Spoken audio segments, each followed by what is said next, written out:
ବୁଲିକି ଆସିଲୁ ବାବାର ମୋର। ବାବା ଦେଖ କେମିତି ବେଲ୍ଟ ରେ ବନ୍ଧା ହେଇଛି।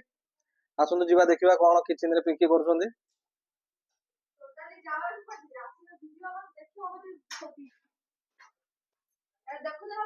ଦେଖ ଦେଖ ପିଙ୍କି ରୋଷେଇ କରୁଛନ୍ତି, କହୁଛନ୍ତି ତାକୁ କଭର କରିବାନି, କଣ ଗୋଟେ ବନଉଛନ୍ତି ଯୋଉଟାକୁ ସିଏ କହୁଛନ୍ତି ତାକୁ କଭର କରିବାନି। ହଉ ଆସନ୍ତୁ ଆମେ ଯିବା ଆମ ଘର ବାହାରକୁ।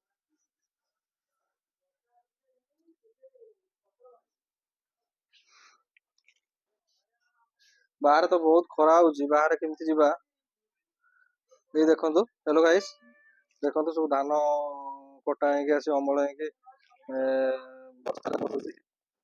ଏବେ ଯୋଉ ବର୍ଷା ହେଲା ଧାନ ବହୁତ ନଷ୍ଟ ହେଇଗଲା। ତାପରେ ମେସିନ ରେ କଟା ହେଇକି ଏଠି ପ୍ୟାକିଂ ହଉଛି। ବାପା ପ୍ୟାକିଂ କରୁଛନ୍ତି। ବାପା ସେଠି ପ୍ୟାକିଂ ଧାନ ପୁରଉଛନ୍ତି ବସ୍ତାରେ। हेलो गाइस, बंद कर लो।